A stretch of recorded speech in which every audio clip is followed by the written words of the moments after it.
Haleluya, puji Tuhan. Salam sejahtera dalam kasih Tuhan kita Yesus Kristus. Kita bertemu lagi di dalam rangkaian ibadah doa 10 hari yang mana kita laksanakan sejak hari kenaikan Tuhan kita Yesus Kristus sampai pada hari Pentakosta nanti. Dan di dalam ibadah hari ini, mari kita siapkan seluruh hati kita, hidup kita, sehingga kita dapat menikmati kuasa Tuhan, anugerah Tuhan, dan firman Allah yang hidup, yang siap untuk memberkati, siap untuk menolong, siap untuk meneguhkan kita sekalian. Puji Tuhan. Mari sebelumnya kita akan naikkan satu pujian. Siapkan hidup kita seperti rusa yang rindu untuk menikmati aliran sungai dari Allah. Dan biarlah hidup kita boleh menjadi pribadi-pribadi yang akan dipuaskan oleh firman-Nya.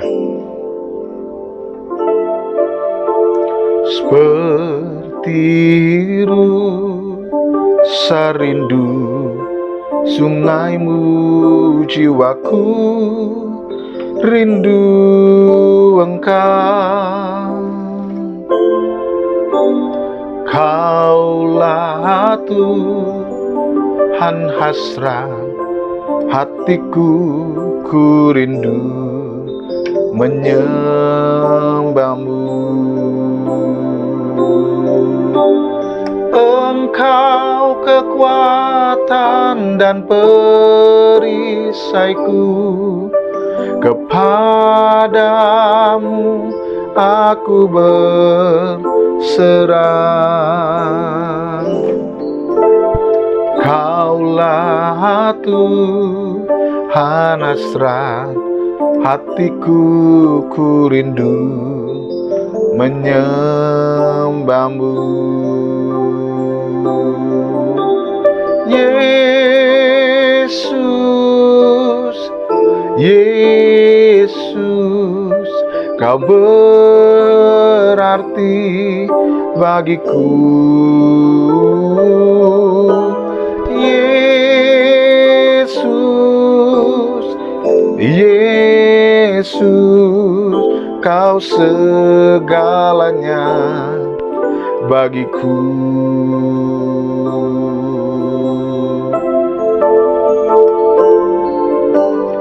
Seperti rusa rindu sungaimu, jiwaku rindu Engkau.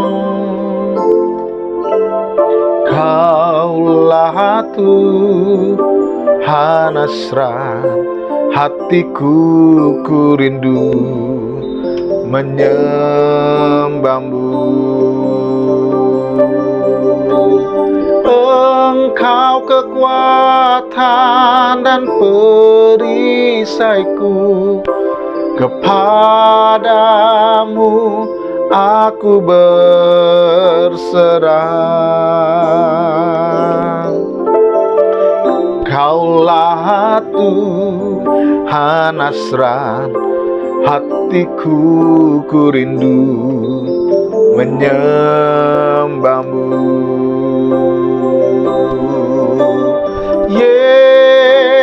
Yesus, Yesus, Kau berarti bagiku. Yesus, Yesus, Kau segalanya bagiku. Yesus, Yesus, Kau berarti bagiku.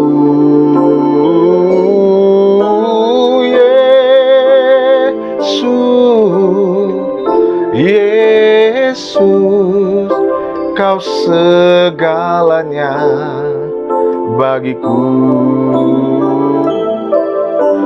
Kau segalanya bagiku. Kau segalanya bagiku.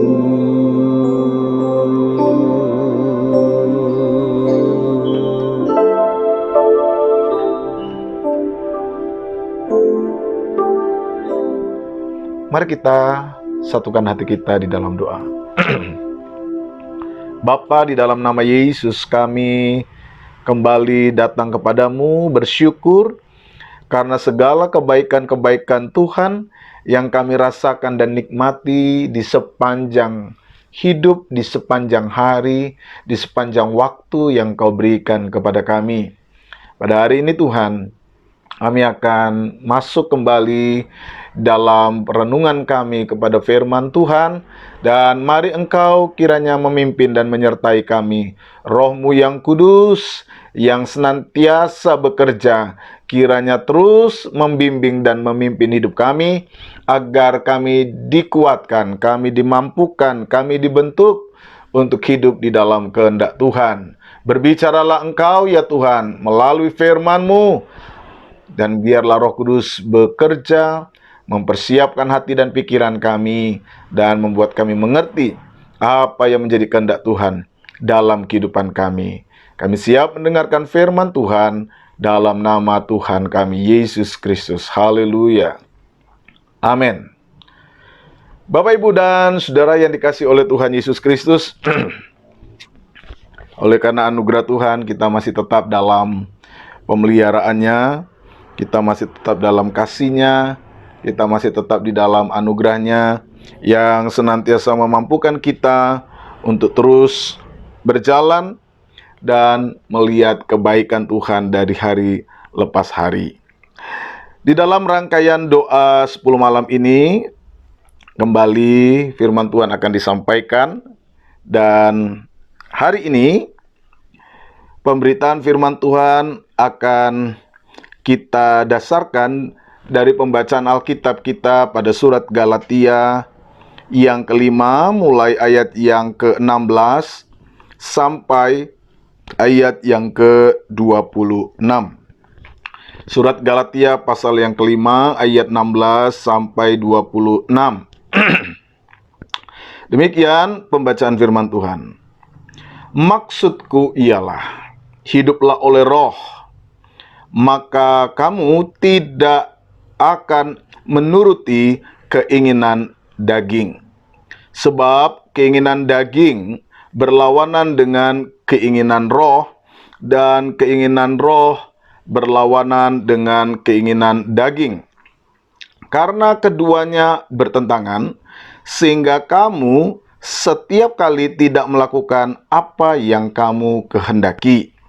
Akan tetapi jikalau kamu memberi dirimu dipimpin oleh Roh, maka kamu tidak hidup di bawah hukum Taurat. Perbuatan daging telah nyata, yaitu percabulan, kecemaran, hawa nafsu, penyembahan berhala, sihir, perseteruan, perselisihan, iri hati, amarah, kepentingan diri sendiri, percideraan, roh pemecah, kedengkian, kemabukan, pesta pora, dan sebagainya. Terhadap semuanya itu kuperingatkan kamu, seperti yang telah kubuat dahulu, bahwa barang siapa melakukan hal-hal yang demikian, ia tidak akan mendapat bagian dalam kerajaan Allah.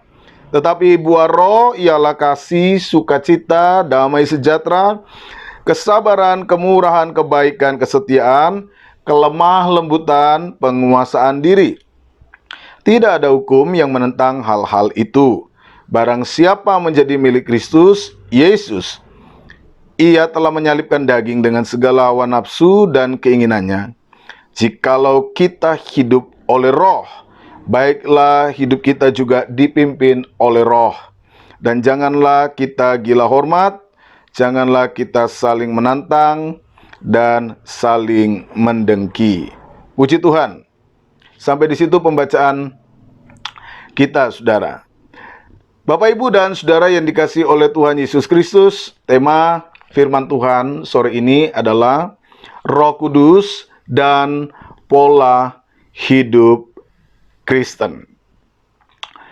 Saudara yang dikasihi oleh Tuhan Yesus Kristus, kehidupan di dalam roh yang hari-hari ini kita perhatikan, hari-hari ini kita sedang rayakan bersama di dalam rangkaian doa 10 malam, walaupun memang kehidupan di dalam roh itu tidak berarti hanya di seputar 10 malam ini, tetapi di dalam doa 10 malam ini kita memberi perhatian yang lebih tentang arti kehidupan di dalam roh. Nah, kehidupan di dalam roh itu adalah sebuah kehidupan yang dimulai dari sebuah peristiwa besar dalam diri kita, yaitu pengalaman pertobatan.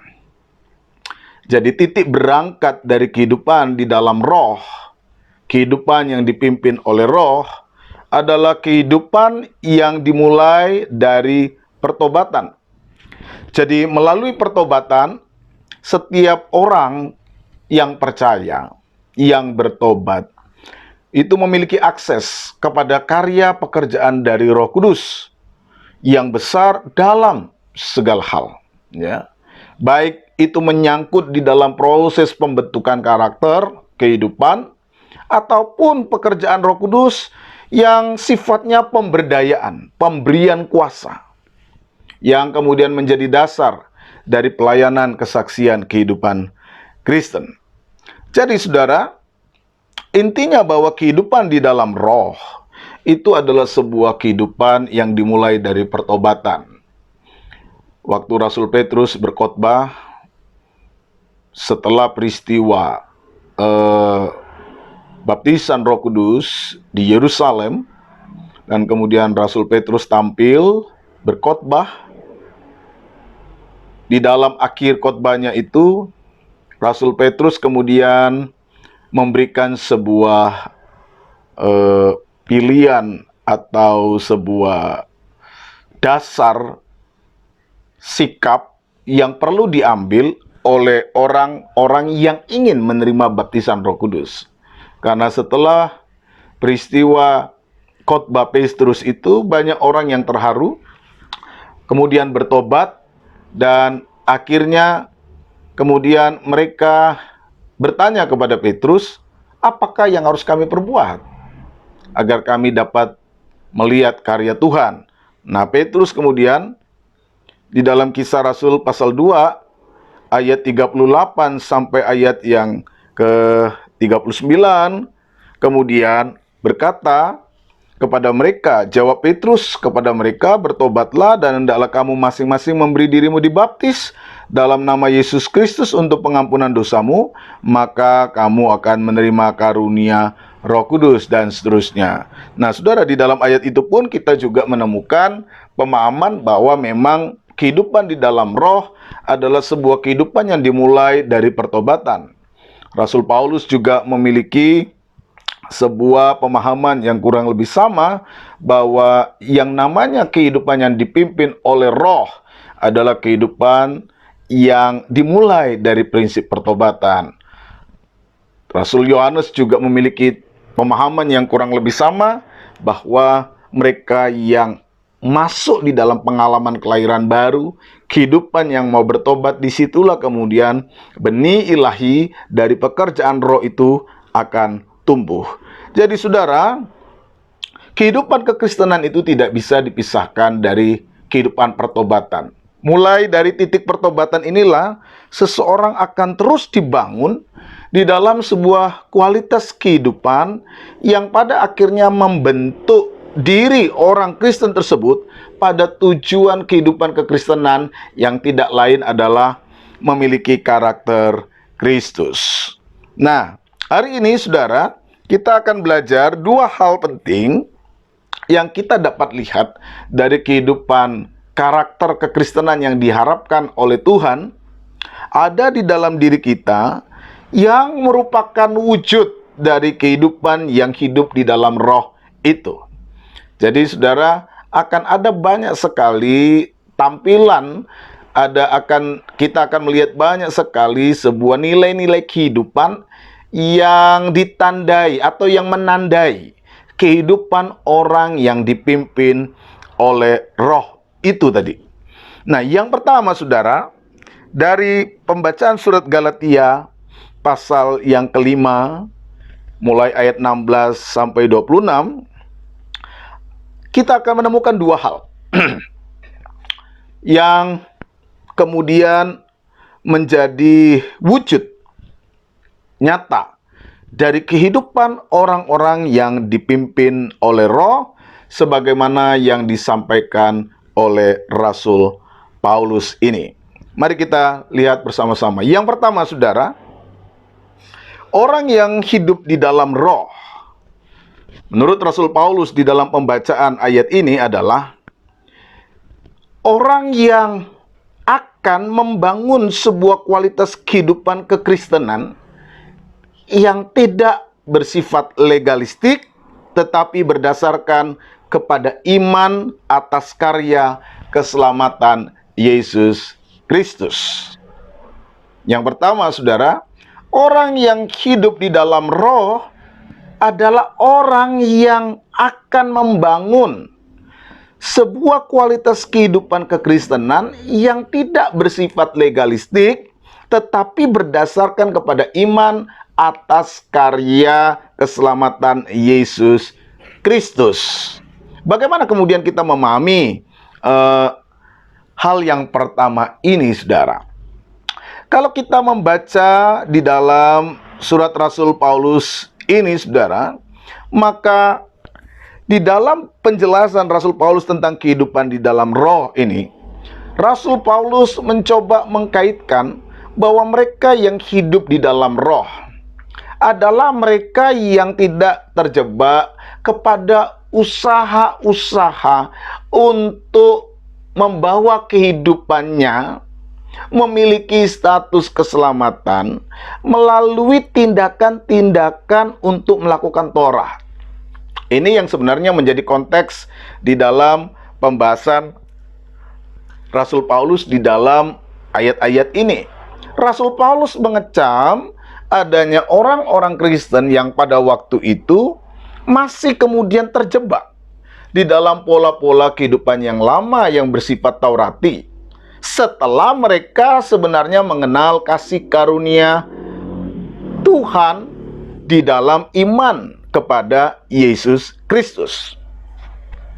Jadi, saudara, kehidupan di dalam Roh adalah sebuah kehidupan yang mampu membangun sebuah kehidupan yang tidak legalistik. Nah, kalau kemudian kita mencoba melihatnya secara lebih konkret, kehidupan kekristenan yang tidak legalistik, sebagaimana yang dimaksud oleh Rasul Paulus di dalam ayat-ayat kita ini, adalah sebuah kehidupan yang nantinya akan terhindar pada sebuah upaya-upaya pencapaian rohani yang lahir dari hasrat kemanusiaan yang pada akhirnya berujung pada kompetisi kesalehan. Jadi gampangnya, singkatnya, orang-orang yang hidup di dalam Roh di dalam pembahasan Rasul Paulus ini adalah orang-orang yang tidak akan terjebak di dalam gaya-gaya kehidupan yang hanya sekedar menekankan kepada ritus. Mereka tidak akan terjebak pada hal itu. Mereka tidak akan menjadi orang Kristen yang terjebak pada kulit. Mereka tidak akan menjadi orang Kristen yang terjebak kepada sebuah tindakan-tindakan untuk membanggakan kesalehan-kesalehan kualitas kehidupan rohani mereka. Tidak seperti itu. Mereka tidak akan terjebak ke situ. Jadi, saudara, ketika kita melihat bahwa siapakah orang yang hidup di dalam Roh, menurut Rasul Paulus, mereka adalah orang-orang yang tidak akan lagi berambisi untuk menunjukkan bahwa kehidupannya adalah sebuah kehidupan yang lebih saleh daripada orang lain. Saudara tahu apa yang terjadi dengan kehidupan orang-orang Farisi yang ada di dalam Alkitab? Mereka berlomba-lomba ingin mencapai sebuah standar kehidupan rohani menurut versi mereka, yang kemudian dikritik habis-habisan oleh Yesus. Karena mereka terjebak kepada ritus, mereka terjebak kepada tindakan-tindakan legalistik, dan bahkan karena hal-hal itu mereka kemudian menyingkirkan hal-hal yang lebih esensial, hal-hal yang sebenarnya menjadi tujuan utama dari apa yang mereka sedang kerjakan. Kehidupan legalistik, kehidupan yang lebih menekankan kepada apa yang terlihat, saudara, kadang-kadang bisa membuat kita itu mengabaikan apa yang paling esensi dalam diri kita. Nah, orang-orang yang hidup di dalam roh akan terhindar dari hal-hal yang seperti itu. Ya. Orang yang hidup di dalam roh itu tidak akan pernah merasa bahwa dirinya itu yang paling rohani. Tidak.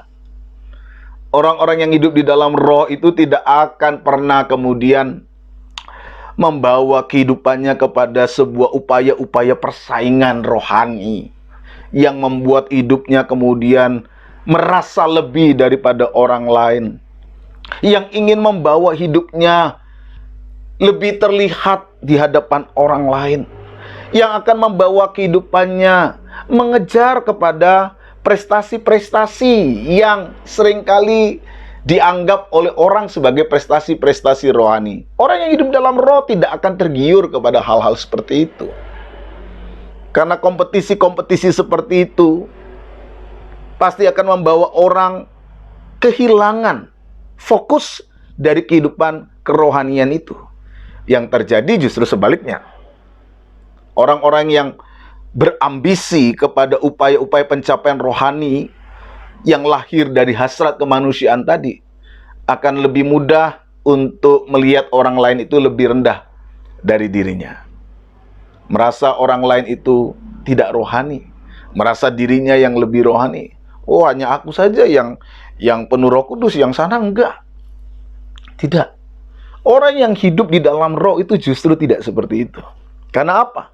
Karena orang yang hidup di dalam roh sadar bahwa hidupnya adalah hidup hanya karena kasih karunia Allah. Hidupnya diarahkan kepada karya keselamatan Yesus Kristus melalui imannya.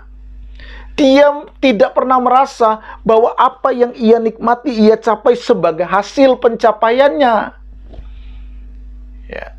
Orang yang hidup dalam rohani, di dalam pekerjaan roh, tidak akan pernah merasa bahwa apa yang ia nikmati, ia dapati, ia miliki, baik itu karunia ataupun apapun yang ia miliki, sebagai hasil pencapaian-pencapaian rohani dalam dirinya. Tidak. Justru tidak demikian.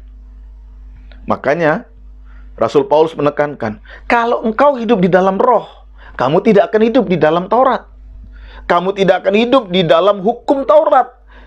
Kamu tidak akan hidup di dalam sebuah upaya-upaya pencapaian rohani yang lahir dari hasrat kemanusiaan, yang berujung pada kompetisi kesalehan, pada persaingan rohani. Ingin menunjukkan kepada publik bahwa saya lebih daripada yang lain. Saudara, jangan berpikir bahwa yang namanya kesombongan itu hanya ada di ranah-ranah kehidupan sosial biasa.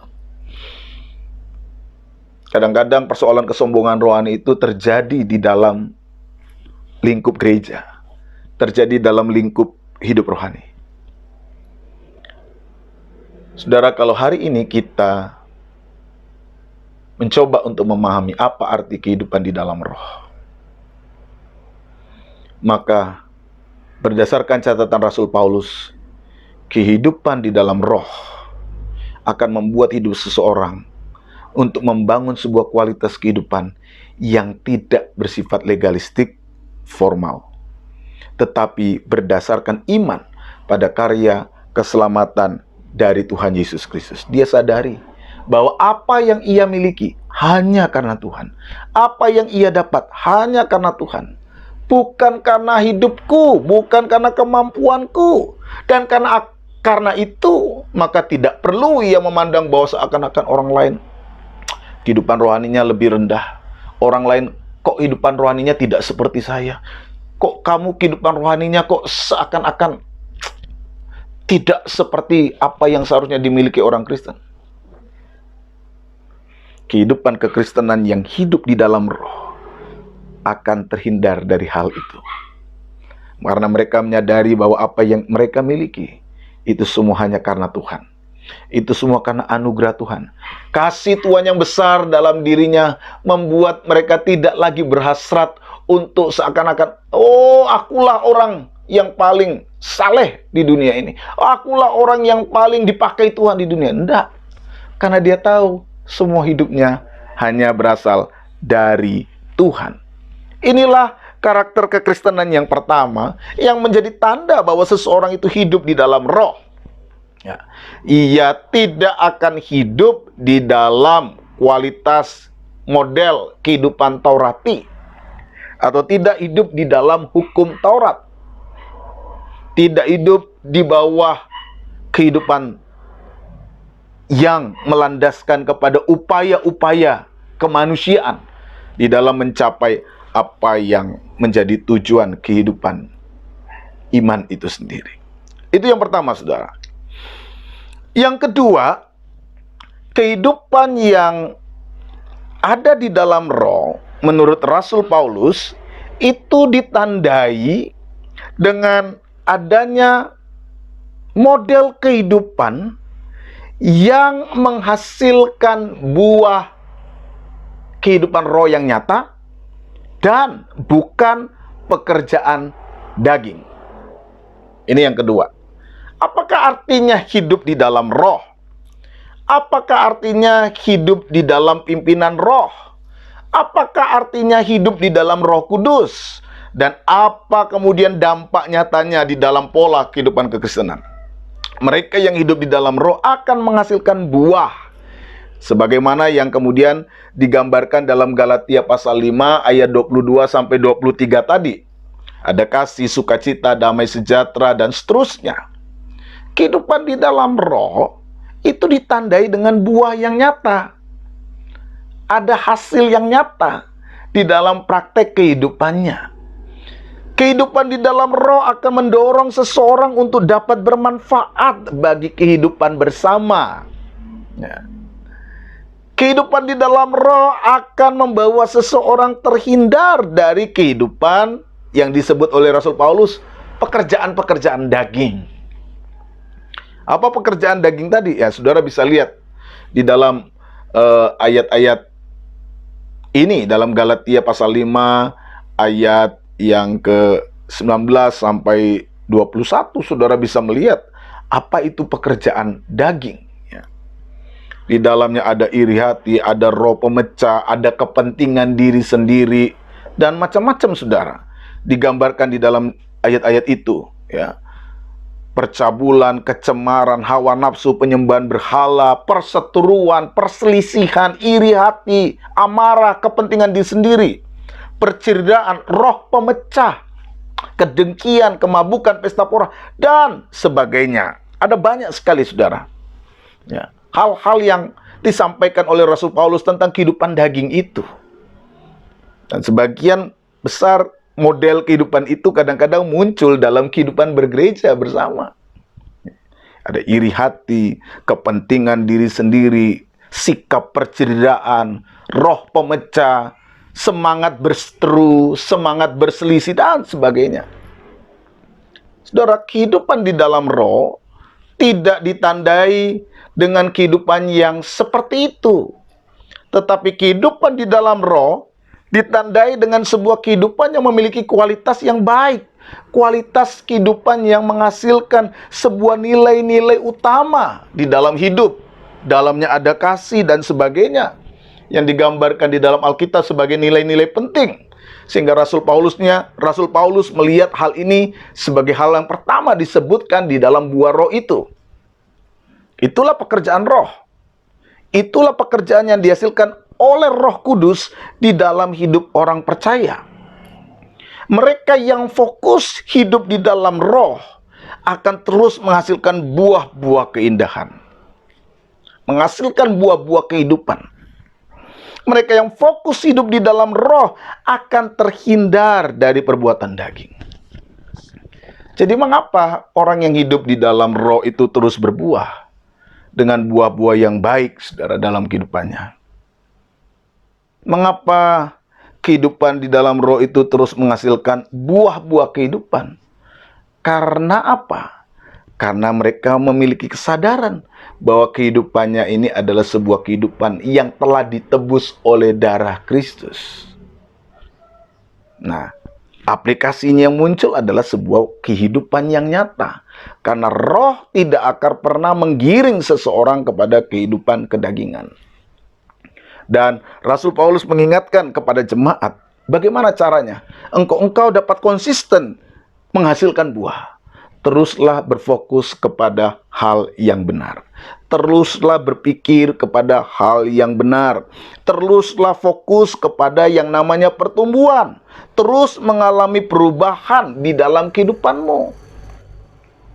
Orang yang hidup di dalam roh adalah orang yang terus mau bertumbuh. Orang yang mau terus berkembang. Orang yang mau terus dipimpin oleh roh. Saudara-saudara, kadang-kadang kita bertanya, bukankah kehidupan daging itu seringkali muncul? Ya, kita tidak pungkiri itu. Lalu bagaimana kemudian saya bisa mengalahkan kedagingan itu? Nah, Rasul Paulus mengingatkan, cara untuk dapat mengalahkan kedagingan itu adalah terus berfokus hidup di dalam roh. Memiliki fokus kehidupan di dalam roh. Mau terus dipimpin oleh roh.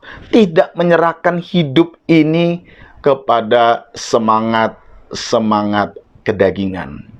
Karena idealnya Rasul Paulus katakan mereka yang sudah ada di dalam Kristus, kedagingannya itu sudah disalibkan bersama-sama dengan Kristus. Itu idealnya. Jadi kalau dalam kehidupan kita ini semangat kedagingan kita masih muncul, maka kita perlu memberi diri untuk terus dibimbing, dipimpin, dan dikuasai oleh roh. Inilah kehidupan itu. Kehidupan yang dipimpin oleh roh itu. Memang, saudara, hal ini bukanlah sesuatu yang sekali jalan terjadi dalam diri orang percaya. Ya, kita harus akui kadang-kadang sebagai manusia, kedagingan itu masih sering muncul. Ya. Karena ketika orang hidup di dalam pengalaman kelahiran baru, tidak berarti lalu semuanya serba beres. Kelahiran baru adalah sebuah langkah awal dari peperangan rohani yang sesungguhnya. Disitulah orang kemudian terus berjuang. Dan kehidupan roh pada dasarnya ada sebuah kualitas pertumbuhan. Makanya tidak semua orang yang setelah mengalami pertobatan memiliki sebuah kualitas kehidupan yang betul-betul ideal sebagaimana yang ada di dalam roh, ya. Tetapi orang yang hidup melalui pengalaman pertobatan itu akan terus bertumbuh, terus bertumbuh, terus bertumbuh.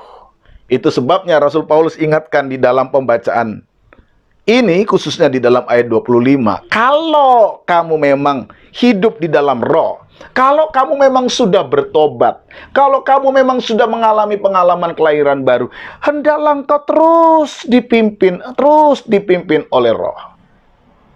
Jadi, kehidupan di dalam roh, kehidupan di dalam pertobatan, itu harus terwujud dalam kehidupan yang dipimpin oleh roh.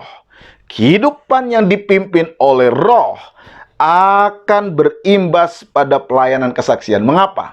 Karena mereka akan menghasilkan buah dari pekerjaan roh itu. Kasih, sukacita, damai sejahtera, kesabaran, kebaikan, kelemah lembutan, penguasaan diri, dan sebagainya. Ini sebuah kualitas kehidupan yang akan membangun sebuah komunitas kehidupan yang baik di dalam hidup bersama. Kalau setiap orang yang ada di dalam kehidupan bersama itu memiliki kasih, memiliki sukacita, memiliki damai sejahtera, memiliki kebaikan, kesabaran, kelemah lembutan, penguasaan diri, saya yakin komunitas itu akan semakin terbentuk menjadi sebuah komunitas yang menjadi berkat. Saudara ingat apa yang dikerjakan oleh Tuhan, apa yang dikerjakan oleh Roh Kudus di dalam gereja perdana di Kisah Rasul pasal 2. Roh Kudus menghasilkan sebuah komunitas kehidupan Kristen yang luar biasa. Di dalam kehidupan mereka muncul sebuah kebajikan-kebajikan yang membawa kehidupan mereka disukai oleh banyak orang. Tiap-tiap hari Tuhan menambahkan bilangan mereka dengan jumlah orang-orang percaya. Tiap-tiap hari bertambah. Kenapa? Karena komunitas ini menjadi sebuah komunitas yang memiliki magnet yang luar biasa. Ada sesuatu yang membuat orang begitu senang, begitu nyaman, begitu diberkati melalui kehidupan komunitas itu. Saudara, inilah kehidupan di dalam roh. Dan inilah sebuah kualitas kehidupan yang sedang ditunggu oleh dunia ini. Inilah sebuah kualitas kehidupan yang sedang ditunggu oleh kehidupan dunia di mana kita berada.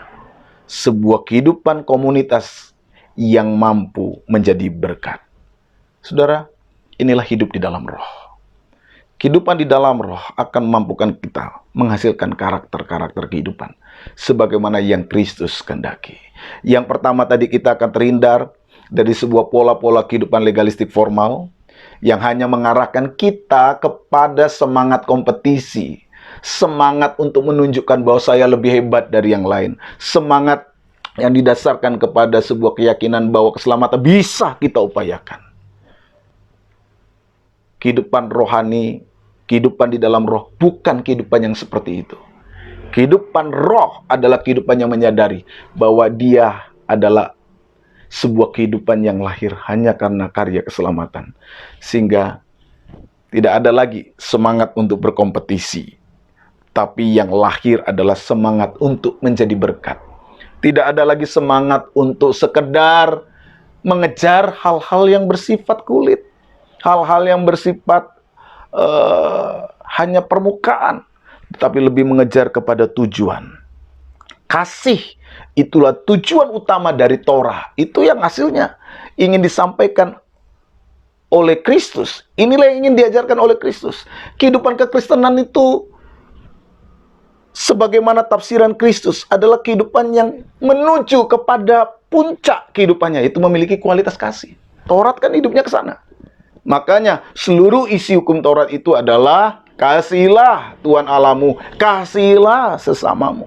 Jadi ketika engkau hidup di dalam kasih, maka sebenarnya engkau sudah hidup di dalam apa yang diharapkan oleh Taurat. Tapi kalau semangatmu justru semangat-semangat hukum, semangat-semangat Taurati, kamu bisa terjebak dengan sikap legalistik formal yang hanya mengejar kepada kesalehan-kesalehan ritual, yang hanya mengejar kepada kompetisi-kompetisi kesalehan, yang pada akhirnya hanya membuat kita tidak dapat membangun sebuah kualitas kehidupan keberagamaan seperti yang diharapkan Kristus. Tetapi ketika kita hidup dalam roh, justru kita itu masuk kepada esensinya, menghasilkan buah, menjadi berkat, dan memberi dampak bagi komunitas kita. Bapak, Ibu, dan Saudara yang dikasihi oleh Tuhan Yesus Kristus, marilah bangun sebuah kualitas kehidupan roh yang seperti diinginkan oleh Kristus. Sebagaimana yang disampaikan Rasul Paulus, berbuahlah, jadilah berkat dimanapun engkau berada. Itulah artinya kehidupan yang terus-menerus dipimpin oleh roh.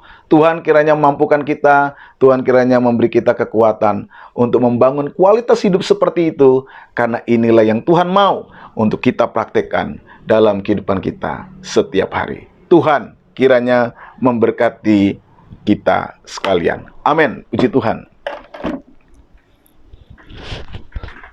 Mari kita naikkan satu pujian.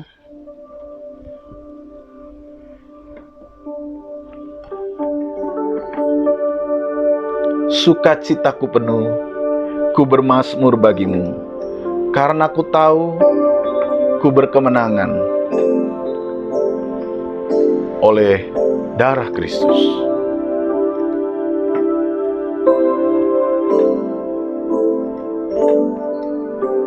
Sukacitaku penuh, ku bermazmur bagimu, karena ku tahu ku tak ditebus oleh curahan darahmu.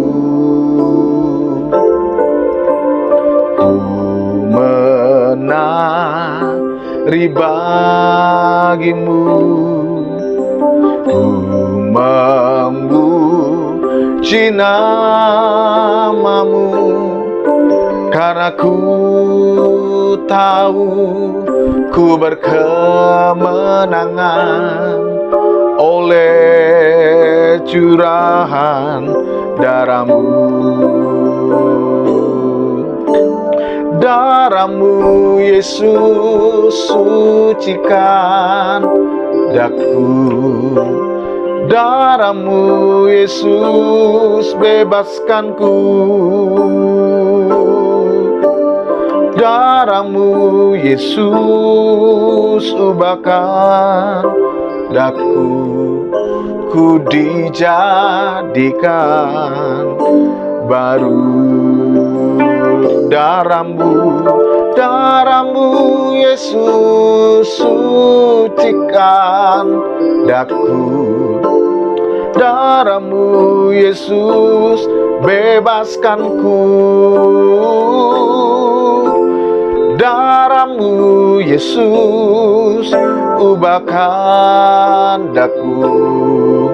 Ku dijadikan baru. Ku dijadikan baru. Ku dijadikan baru.